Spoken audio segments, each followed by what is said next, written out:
question is, obviously not every single country in the world are friends with us. So what are the approaches that the panel would take for those countries where obviously poverty is very prevalent, but they don't really care about the people? So whether it's like Equatorial Guinea or North Korea or some of the other countries. Well, that's a really tough question. Both in terms of how the global diplomacy works and then how U.S. diplomacy works. I think sometimes we move from being what my friend Madeleine Albright dubbed the indispensable nation into some mindset that we're the only actor that can make a difference. And sometimes it's better to let others really, I think, try to work that issue. But you're putting your finger on what I think is the biggest challenge sort of going forward, which is having an agenda that is relevant to weak states and conflict-affected states. And I think that the work of our panel is being led by a couple of women who really have some idea about how you begin to build post-conflict states. The finance minister of Timor-Leste, whose name is Perez, who's terrific, and of course President Johnson Sirleaf, who's trying to bring Liberia back from real tremendous destruction. So I think we have an agenda that can be successful in terms of focus on building governance, access to jobs, the kinds of things that are critical, particularly for post-conflict states. The problem exists, though, what happens when you have a government that is in power and is completely oblivious to the interests of its citizens. There's a real question, in my mind, how much leverage even the Chinese have on people. All right, John, maybe just one or two questions from Twitter. We only have 2 more minutes, so I'll try and go fast, but we want to make sure that we have a couple of questions. Yeah. The first one is from Aditya Sanyala of New Jersey. Given the recent global focus on women and the role that they can play in lifting communities out of poverty, will the new MDGs have a greater focus on lifting women themselves out of poverty? I think the answer to that is almost certainly yes. The only reason I put the emphasis on almost is because we haven't agreed to anything yet. I think there's very, very strong consensus that while there is some focus, particularly in the health arena and education, on gender equity, that has to be a major focus of the post-2015 agenda, and it can't be just, it needs to be in virtually every silo, if you think about it that way, but there has to be a cross-cutting commitment to empowering women and dealing with gender equity. And I would include access to reproductive health in that basket as well. So I think that there's very, very strong commitment amongst the panelists, but we haven't agreed anything yet. I feel very good about where that's going. Great, thank you, John. And that actually, in there, you answered one of the other questions. Last one.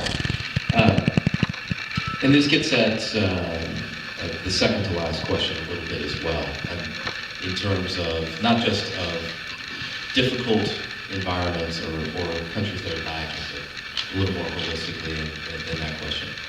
So everyone is successful. The world agrees on a new set of goals, metrics, etc., and start in 2016. How do we actually hold all parties accountable for actually following through on these metrics and delivering what they've actually promised? Well, I would say a couple of things. One is and one's a little, slightly more difficult. I think we need to sort of get after it as well. Look, I think that one of the things that we're likely to propose is that you don't sort of set up goals for 15 or 20 years into the future and say, okay, we'll come back in 15 or 20 years and see how we did. That there has to be both, there have to be, kind of annual accounting and then real analysis and look back at, on a regular basis, maybe a 5-year basis, that is built into the accountability mechanisms at the UN itself and amongst, and I would say more tied and more, I mentioned World Bank, I think there needs to be more alignment of the commitments that are being made in a variety of different fora.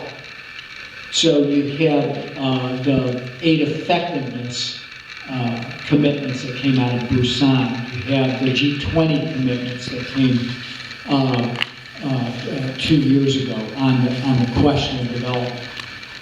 What the World Bank is doing, what the IMF is doing, there has to be more coherence at the global system. And I think we need to expect more from the private sector.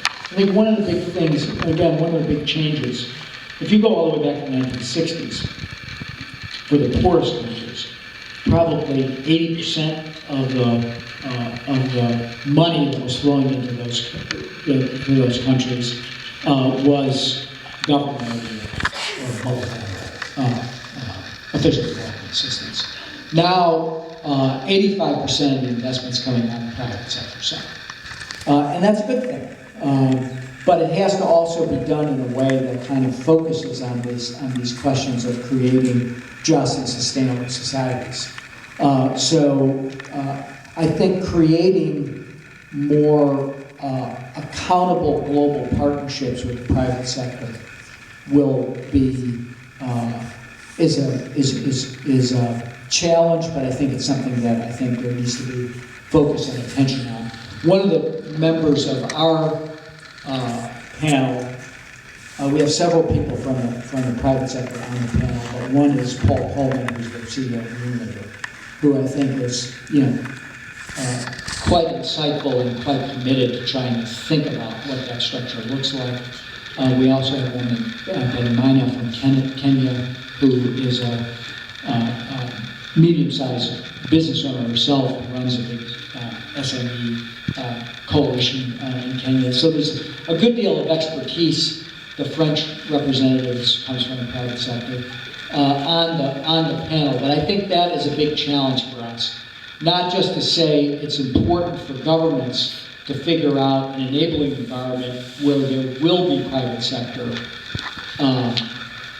investment, but what's the ask to the private companies themselves to build sustainable systems that lift up the health, well-being of the people who are their employees and who they're servicing in those countries. And I think that, we've got good actors and bad actors in that context, and I think what we got to do, and we have some, I think, good examples now about where things can make a difference on decent work, on transparency in the extractive industries, and et cetera. So I think that's got to be a place where the activism also really makes a difference, where your work ends up putting pressure on companies for, quite frankly, to behave themselves. So I encourage you to do more of that.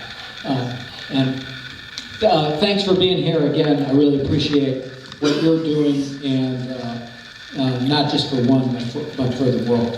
Thanks.